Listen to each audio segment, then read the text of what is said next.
एकूणच सुनेत्रा पवारच आता उपमुख्यमंत्री होणार असल्याचं स्पष्ट झालंय। तर आता दोन्ही राष्ट्रवादींच्या नेत्यांनी विलीनीकरणाची मागणी केली आहे। अजित पवारांची एकत्र येण्याची इच्छा होती आणि त्यामुळे आता दोन्ही राष्ट्रवादींनी एकत्र व्हावं असं दोन्ही बाजूचे नेते म्हणतात। पण शरद पवारांकडे नजरा असतील, कारण त्यांचीच भूमिका यामध्ये महत्त्वाची आहे। पाहूयात। राष्ट्रवादी काँग्रेस पक्ष म्हणजे घड्याळ आणि तुतारी हा परिवार पुन्हा एकत्र येण्याचं काम होत आहे। विलीनीकरण दोन्ही राष्ट्रवादींनी एकत्र यावं, शेवटच्या 2 महिन्यात अजित पवारांनी तसे प्रयत्न सुरू केले होते। जिल्हा परिषदेच्या निवडणुकीनंतर राजकीय दृष्ट्या एकत्रच येण्याचा अंतिम निर्णय होणारच होता, पण त्याआधीच काळानं झडप घातली। पण आता अजित पवारांची इच्छा पूर्ण व्हावी अशी मागणी दोन्ही राष्ट्रवादीच्या नेत्यांकडून सुरू झाली।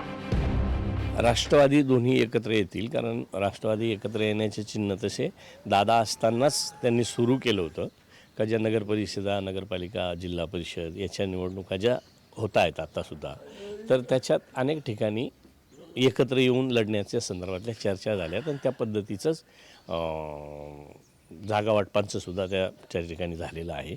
त्यामुळे निश्चितच पवारसाहेबसुद्धा विचार करतील आमचा सगळ्यांचा, अशी आमची विनंती राहील। आणि त्या दृष्टीनं कदाचित आम्ही साहेबांकडे जाण्याच्या आधीसुद्धा साहेब आम्हाला बोलू शकतात, सांगू शकतात का बाबा आता तुम्हाला, कारण आम्ही सगळेजण आता पोरके झालो आहे। असं आहे की अजित पवार यांची मनापासून इच्छा होती की लवकरात लवकर दोन्ही पक्षाचं विलीनीकरण झालं पाहिजे, दोन्ही पक्ष एकत्र आले पाहिजे। आणि त्यांनी सांगितलं होतं की लवकरात लवकर आपण महानगरपालिकेच्या निवडणुका झाल्यानंतर आपण तो निर्णय घेऊ।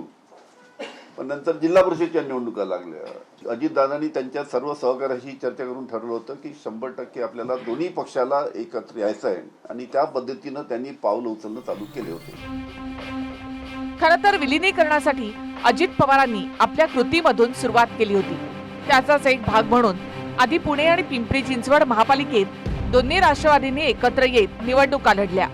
जिल्हा परिषदेच्या निवडणुकीत सुद्धा दोन्ही राष्ट्रवादींनी आघाडी केली होती।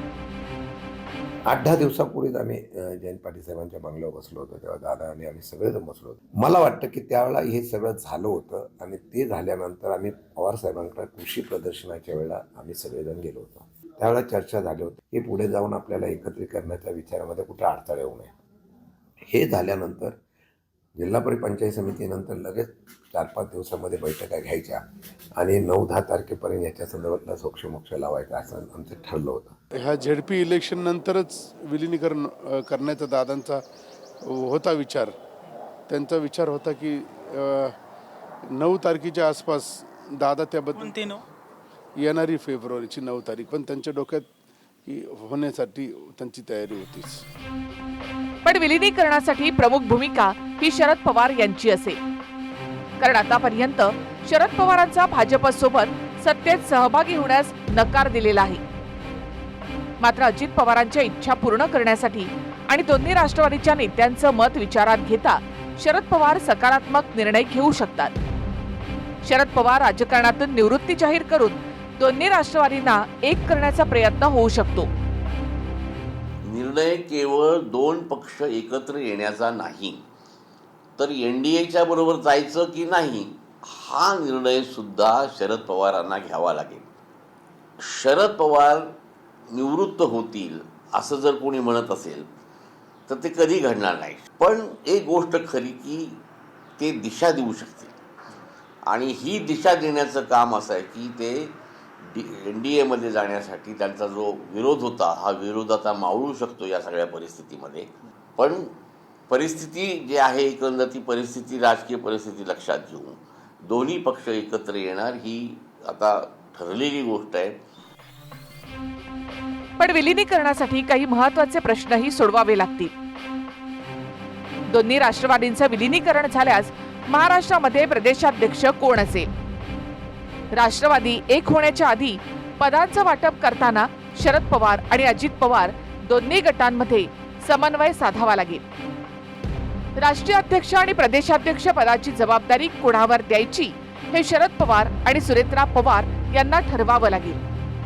तर 2 राष्ट्रवादी एकत्र याव्यात ही एक जनभावना सुद्धा आहे आणि दोन्ही पक्षांच्या वतीनं सुद्धा त्याबाबतचे प्रयत्न पूर्वीसुद्धा झालेले आहे आणि याबाबतचा जो काही निर्णय असेल तर दोन्ही पक्षश्रेष्ठी ठरवतील. दोन्ही राष्ट्रवादींचं विलिनीकरण झालंच तर महाराष्ट्राचं राजकारण आणखी बदलेल.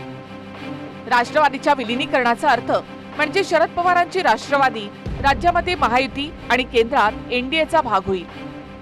कारण शरद पवार आणि अजित पवारांची राष्ट्रवादी अशी ओळख न राहता एकसंध राष्ट्रवादी असेल आणि पक्षाचं चिन्ह घड्याळ असेल.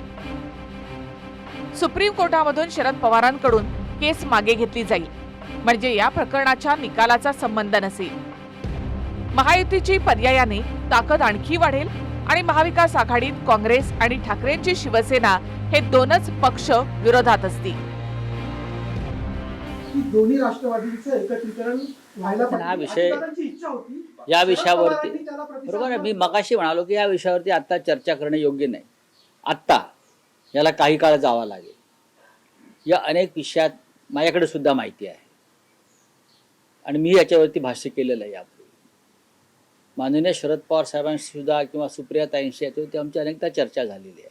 पण आत्ता त्याच्यावरती चर्चा करण्याची ही वेळ नाही. वेळ द्यावा लागेल, थांबावं लागेल. राजकारण कोणासाठी थांबत नाही हे जर खरं असलं तरी झालेला आघात हा असह्य आहे. 2019 पासून सतत महाराष्ट्राचं राजकारण बदलत चाललंय. राष्ट्रवादीचं विलिनीकरण झालं तर राजकारणाला वेगळी कलाटणी येईल. अर्थात हा निर्णय शरद पवारांच्या भूमिकेवर अवलंबून आहे. नाशिकहून चंदन पुजाधिकारी, साताऱ्याहून संतोष नलावडेंसह bureau report TV9 Marathi, Mumbai.